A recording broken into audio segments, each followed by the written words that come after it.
Did you get a chance to see her nails? Yes.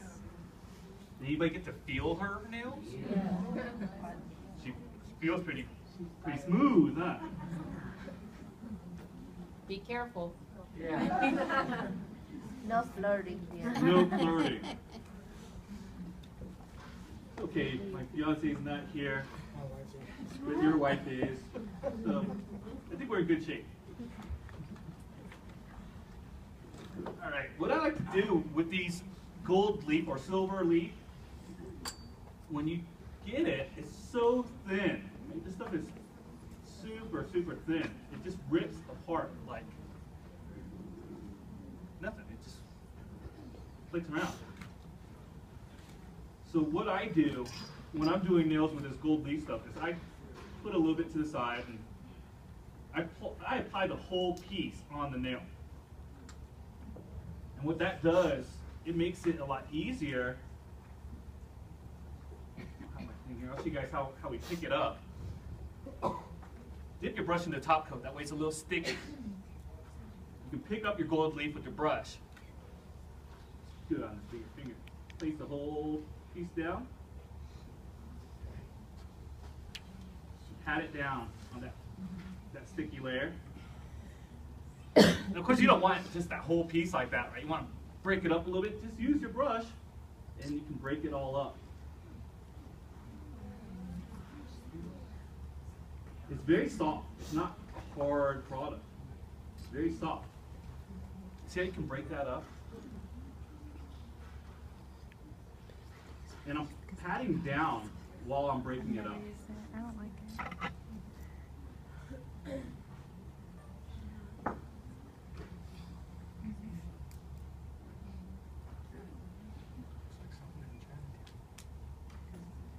Looks cool. This is a really easy way to get that gold leaf to work for you. And it's so soft that whatever you have on the edge, it just rips. It just rips into little pieces. That's how soft the product is. Can you do that inside acrylic? Yeah.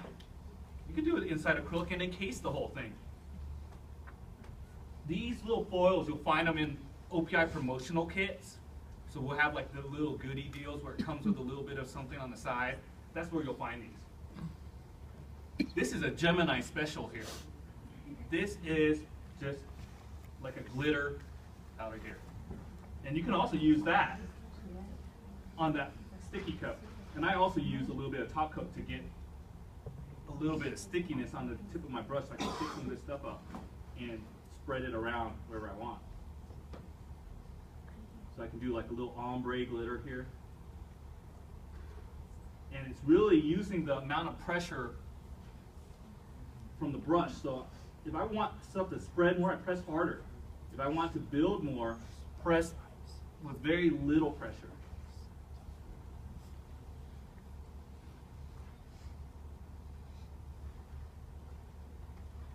So that inhibition layer can cure again, and it will hold that stuff in place.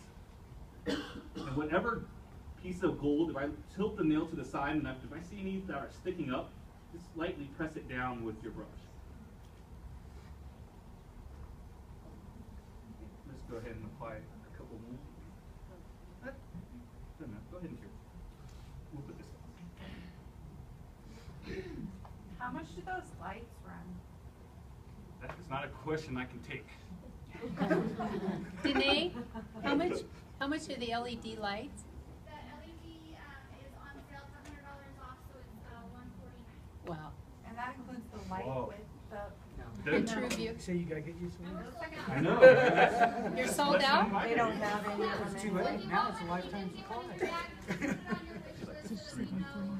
Yours is probably one of the first ones out. Yes. I remember it was about 2 years ago. Yeah. Yeah, it's been a while, man. I know. Been around this business way too long. Oh, it's been 11 years. 11? 11. I've been doing nails about 12. 2003.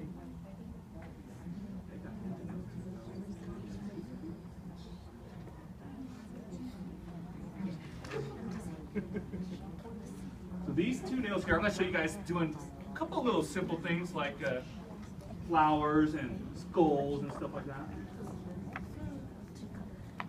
And I'm going to show you guys how bad do I screw up.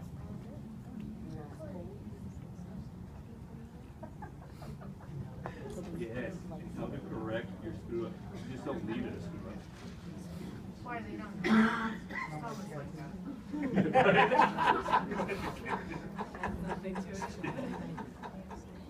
So you'll see when I screw up, and I screw up a lot, but most of the things that I do, they're gonna be dots or comma shapes.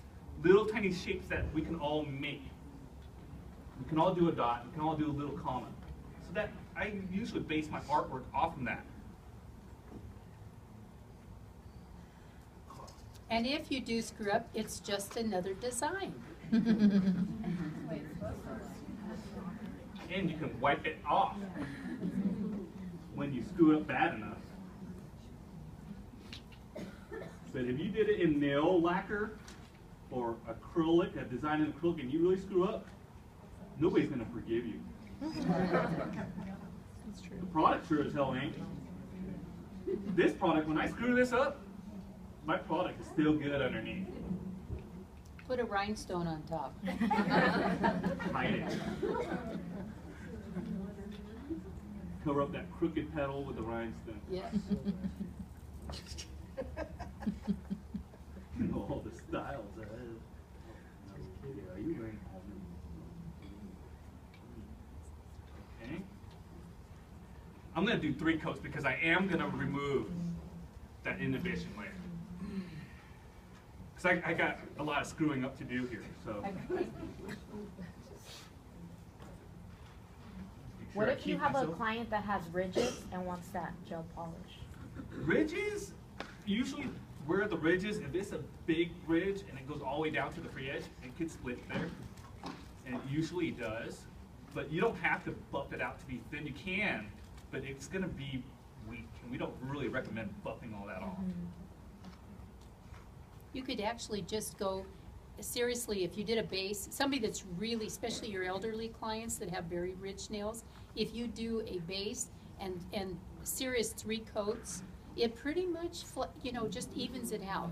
So the base coat, you can do 3 coats and then No, I meant just use a one coat of base, but color Oh, 3. whatever you Okay. want. You can even things out with top coat like I did with my friend's Yes, nail. you can. There's another thing that you can do is if you apply 3 coats, you can lightly use a little buffer to smooth it out too, because you're not hurting the nail. Okay. And it's not going to hurt the gel color. Right. Just be very careful because you don't want to take off too much to take the color off. Okay. We're able to get it to work.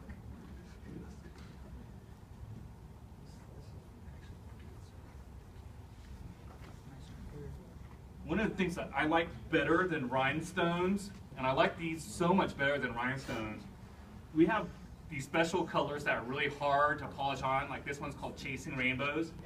And when you polish them on, a lot of times they don't come out right? Because it's so chunky, it's so glittery.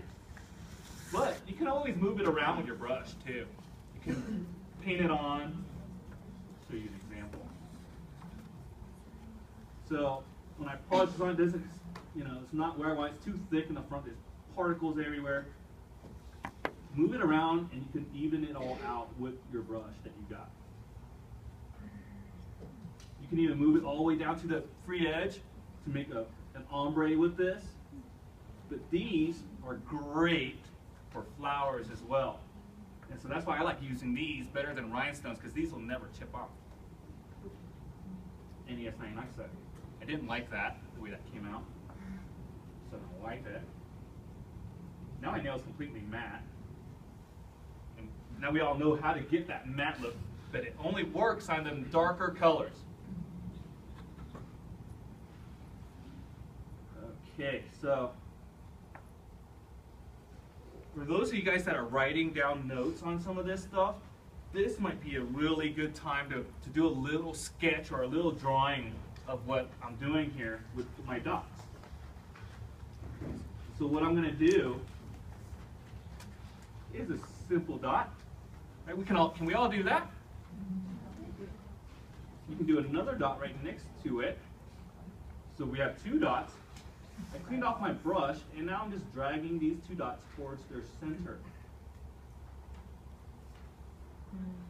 Is that the easiest way to make a heart? Goodness, that is so awesome. Another easy thing with dots, we'll have a dot right here. What I'll do is I'll take the tip of my brush, drag it up to make a teardrop. See that teardrop shape? Drag down 2 sides to make an arrow or a Star Trek symbol looking thing.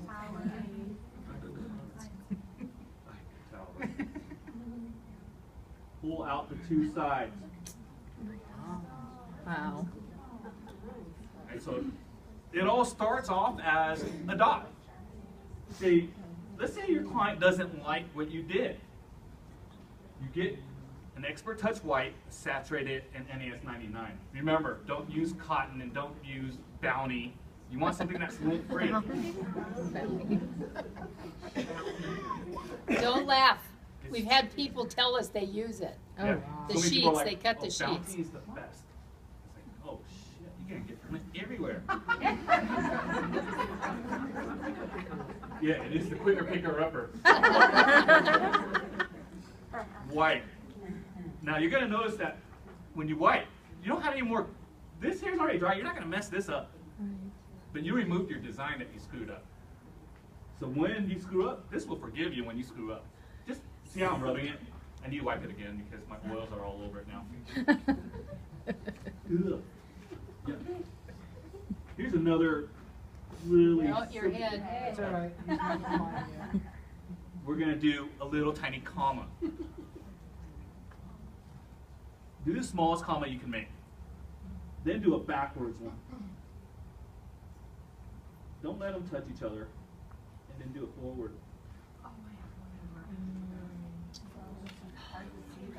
Now we're going to do a question mark around the other side. So I have my question mark without the dot.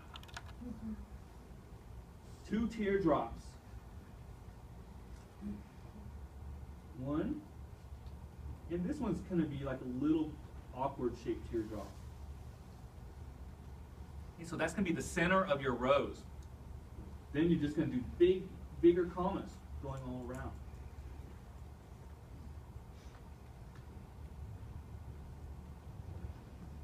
Can you see? So all it is a bunch of commas, each basic step. I've created a step-by-step for you to follow. Nice. So if you forget some of this, you're more than welcome to take pictures of some of this step-by-step too. One of the things that, the step-by-step, the last nail broke off there, but I can show you how to do leaves. And doing a leaf is just an upside down teardrop. So I'm going to do an upside down teardrop, really about that right there. Clean off the brush, cut a line right down the middle. And for roses, you want to have the little spikes at the end of the roses. So take the tip of your brush and just drag out little ends here. Have that. It's like a short little pot leaf there. Do whatever you like. I'll show you the real thing. Clean this up. Because she didn't like that leaf on there. It's not her style. Just kidding. She's a real hard customer to please. Very hard. Typical flowers, especially at the Vietnamese salons. My aunts, they do a lot of these. Funny. And then 2 for $5. I have a video. Only $5 more.